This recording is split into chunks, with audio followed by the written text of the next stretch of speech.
There are a plethora of ways you can build out your vampire in V Rising.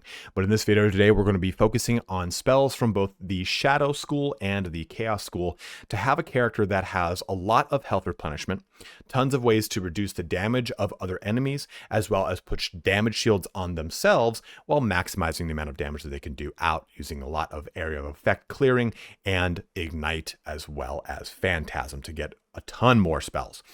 And just to kind of keep in mind with this video, this is of course not a kind of cookie cutter way to approach the game. It should be a way that you kind of feel inspired to try different things with your builds. There's always going to be ways to do things a little bit differently. And I'm approaching this from a PvE standpoint. So while this can be viable in PvP, it's going to need quite a bit of tweaking and things that I'm not too versed on. So if you do know how to maybe change this to be PvP centric, go ahead and let it be known in the comment section below. But you can go ahead and jump ahead to any part of this video that interests you the most using the chapters in both the timeline and the description. And in my typical fashion of upfronting the knowledge in this video, what we'll be using are the spells Void, as well as the illusion spell that jumps a wolf to everyone, Spectral Wolf, I believe. And then we'll be using the Veil of Illusion, as well as Chaos Barrage or Wisp Dance as needed. That's pretty much the down and dirty of this entire build. We're going to talk about the specifics of which jewels to use and which benefits from those jewels. But if that's all you wanted to know, please feel free to just simply shut the video down and get back to enjoying your time in V Rising. But before you head out, please don't forget to like, comment, and or subscribe. Each one of those things does help me out in a huge way. Let's get started here on my Shadow Illusion build for V Rising. So to start us off, let's take a look at the Illusion School. And we're going to come over here into our spell book. We're going to go over to this location and we're going to click into Illusion. So Illusion has two big things that we're going to focus on. It's Weaken and Phantasm. Weaken is going to reduce the damage output of things by 15% for 5 seconds, and also 33% chance to gain Phantasm whenever a weakened target perishes. That's going to be nice. It's not going to be as crucial though, because if we're doing it on a boss, it's not going to be huge. But we also want to rely on Phantasm here because it reduces your spell cooldown by 1% and grants a 2% chance to reset cooldown on cast. The effect stacks up to 10 times and is removed once you successfully reset cooldown on cast. So basically you can have a 20% chance to reset a cooldown and have a 10% reduction on spell cooldown. Those things are very crucial because it's going to play into the way that Void works for this build. Now, our big first illusion spell is going to be Spectral Wolf, and I have a tier 3 jewel here, but what we're going to be using for Spectral Wolf is primarily we want the wolf returns to you after the last bounce, healing for 85 to 100%, or 83 to 100%. You'd want this to be 100%. I just kind of have a crappy ass jewel in right now. Also, I want to increase the projectile range and speed here. That's the second most important one, and the reason behind that is the further the range, the more likely I have to actually get this off if I'm running around. But the big thing with speed is it affects how fast that wolf shoots out and how quickly it returns to you, so ensuring it so that you actually get the health recovered here. And the third big one is hitting a target affected by Weaken grants you a shield, absorbing 23 to 40% damage based on your spell power, stacking up to 3 times. So you can have this stack up pretty high and have a really good shield. That's really going to give you a lot of benefit. And we're going to talk about armor a little bit and how we can lean into the direction of that shield absorption. Now, the other ability I would go with here is hitting a target affected by Weaken grants 2 to 3 stacks of Phantasm. That's the last one I would get in order of importance on this. You can get other one too, like increased max bounces or initial projectile inflicts a fading snare if you're doing maybe PvP, stuff like that. Always kind of take a look at these guides as a means of inspiration rather than a strict dogma of how to play the game. I want you to enjoy this, not feel like you're just playing my build and only playing my build. But we also do have a passive here, right? Deal 10% increased spell damage to weakened enemies and increase the duration of Weaken by 1 second. So we're going to have fun with this passive because this allows us to get more damage on a target and take less damage from a target when they are weakened. We're going to have lots of different ways to apply Weaken. Now the dash, since it's part of the illusion skill, is the Veil of Illusion. And this is going to be dealer's choice. You can go with Veil of Illusion or you can go with the one from Chaos, which we'll talk about in just a little bit here.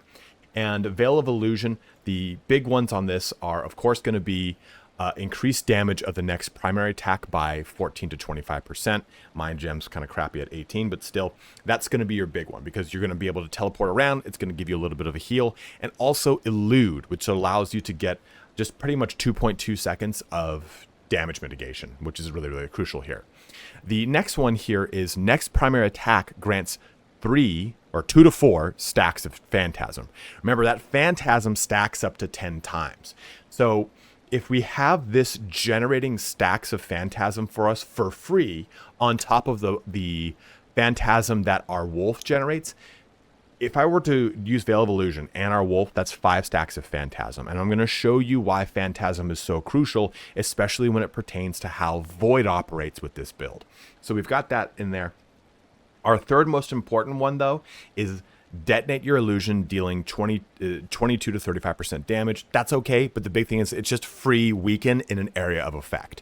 So if you remember how this one works, just to kind of show you, we dodge and I press space to jump back to it. So that detonation right there causes weaken. So if I do this around a boss, I basically force weaken onto the boss. A real easy way to apply it outside of actually using the your spells. And the last ability here would be hitting a target affected by weaken with your next primary attack grants a shield absorbing 25 to 40%. So the exact same as this one. It's just a different order of operations. It's a different way to get that shield activated onto your character rather than having it solely come by the Spectral Wolf. This way now it's on our dash and it's on Spectral Wolf and we can have some fun. Now, another dealer's choice is our ultimate. I'm going with Wisp Dance. So summon 3 wisps that circle around you, dealing 60% magic damage and leeching 30% health and inflicting weaken to enemies and granting Phantasm. So you get a lot of really cool benefits here. You get health, you get magic damage, you get weaken, and you get Phantasm, all from the swirling of the wisps. You can recast it though and just simply launch them as piercing projectiles dealing 100% magic damage, inflicting weaken and granting Phantasm.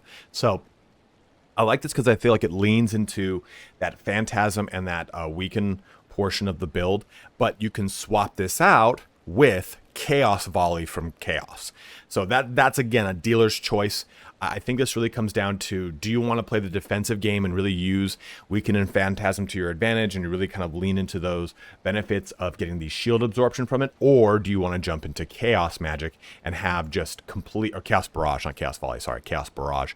Do you want to just jump into pure raw damage? Launch 4 Chaos Orbs that deal 200% magic damage on direct hit and 100% magic damage to enemies in an area and inflicts Ignite. You have that choice here. But now, since we're over here, let's talk about our Chaos Magic.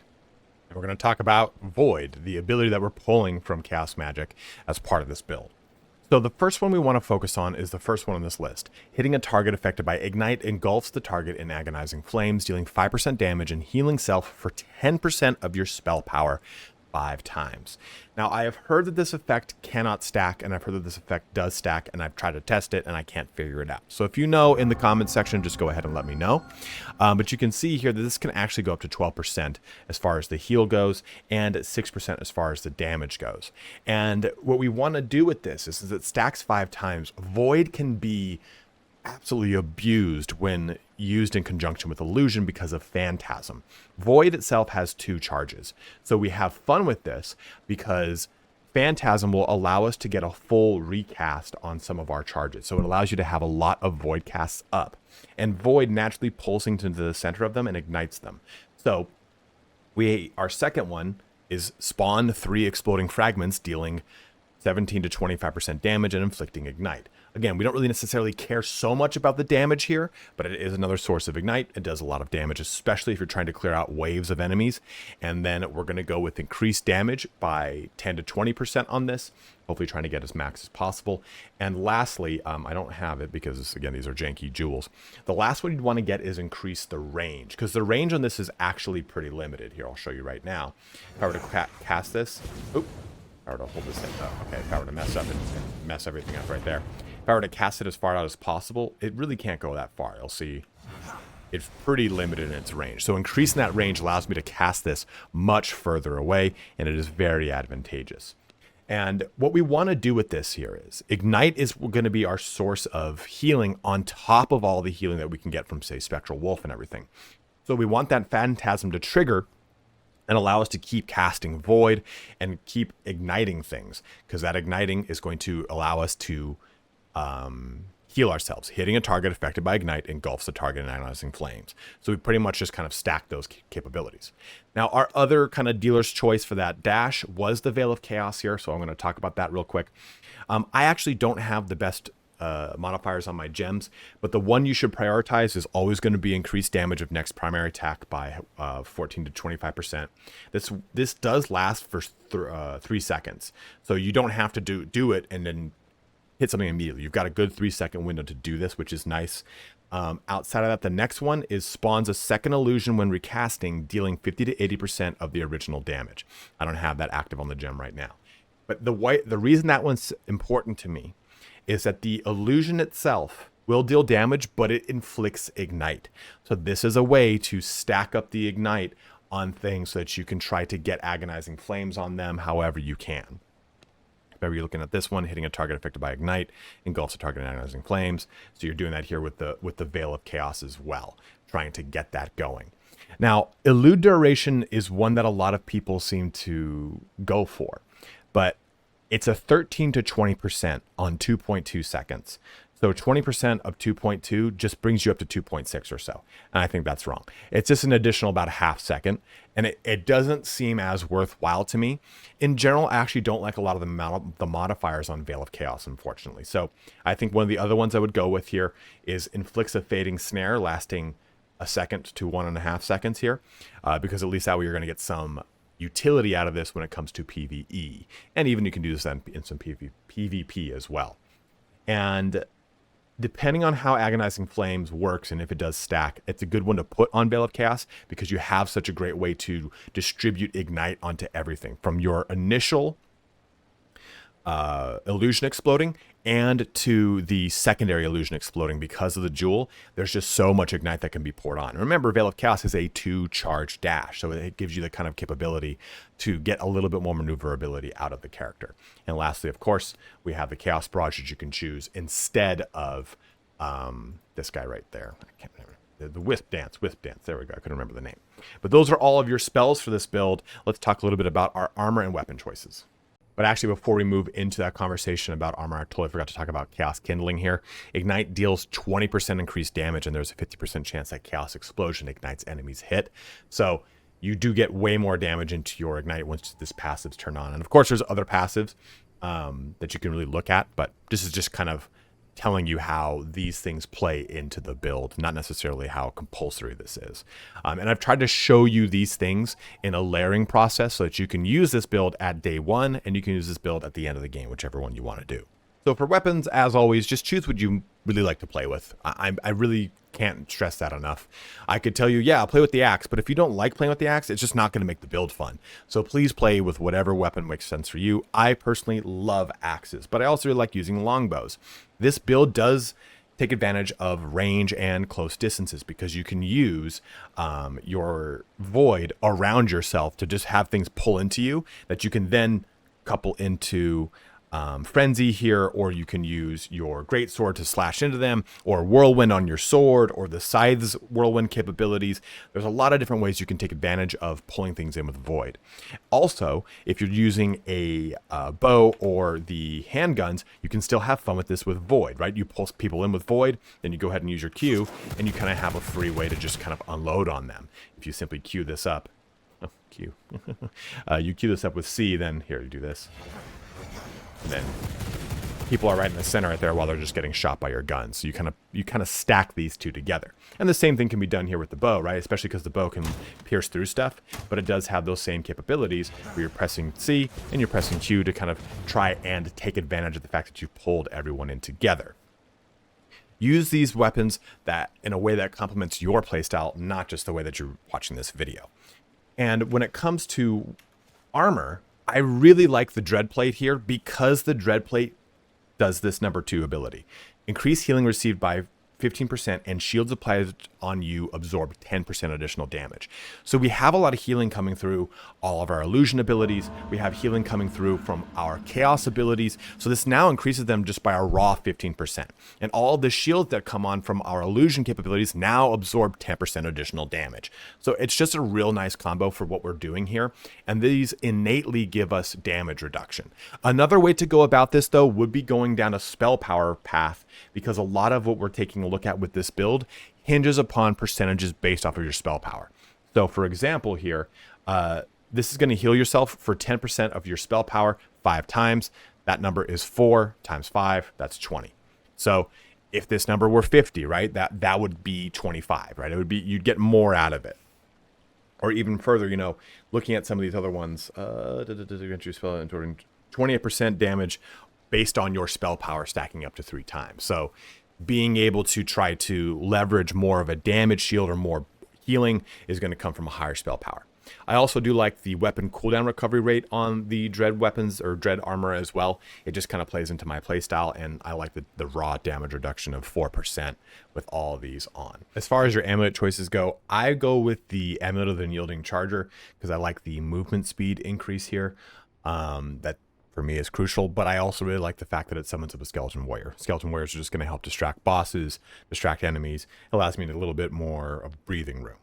Now, the other two that kind of play with this build are the Amulet of the Wicked Prophet, because it uses Lesser Power Surge, which is basically a lesser version of the spell Power Surge, but it just simply gives me a 6% spell life leech. I just feel like it's not that great, and attack speed, while good, is not really the focal point of this build. I like Amulet of the Master Spellweaver instead, because it does give me a lesser Phantomagus, which so it's going to just basically be another damage shield that's active on the character, and 10% spell cooldown recovery rate. Remember, the way that Phantasm works is that whenever it actually is active, I don't think I can just do this. Yeah, it has to hit something. Whenever it's actually active, it's going to give us the spell cooldown recovery as it stacks up to 10, right? Well, this is a free 10% on top of the 10% that it can stack up to at max. So this is nice for having a lot of that spell cooldown recovery, and it plays very well with the build. Of course, you know, there's better things out there, and go down to Blood Key and go to all this stuff, but that's more for other things. But I think just kind of jumping into this portion of the game, these are the amulets I would choose between these two right here. So before we actually jump into the raw gameplay, I do want to show off something I was talking about a lot in this video, is the way that FreeCast plays with Void. Whenever your Phantasm triggers the FreeCast capability of another spell that you've cast, when it's on Void, it just grants you another charge. So you'll see in this little clip here that I'm just looping, you see me cast Void, I get free cast, I cast Void again. It allows me to really control the fight by forcing everything into a pocket that I can then just go ahead and lunge into with my Frenzy as an axe, or use my throw from axe, or just do whatever ability I want. It's why I really like Illusion and Void together, or really kind of Illusion with any ability that has charges, because it adds just a free charge into that ability and allows you to layer so much damage potential into it.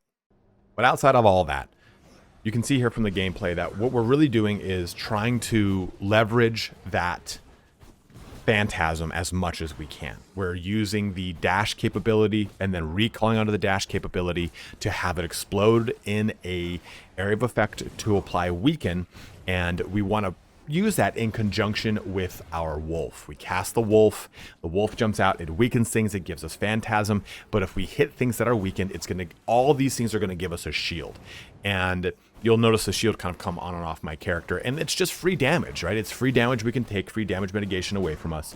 And then at the same time, when we get pockets of enemies, or enemies that are kind of a little scattered around, we can use Void to corral them together, or I can just kind of Void a hard-hitting enemy and then lean into it with rush into it with a real big frenzy swipe, or launch my axes at it, whatever I want to do to try and take advantage of the fact that now everything is corralled together in one little pocket for me.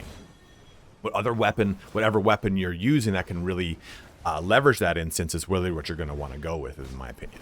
And I think that this build is really fun because it's dynamic, it's very mobile, and I don't feel so bound to trying to trigger a bunch of things that are out of my control.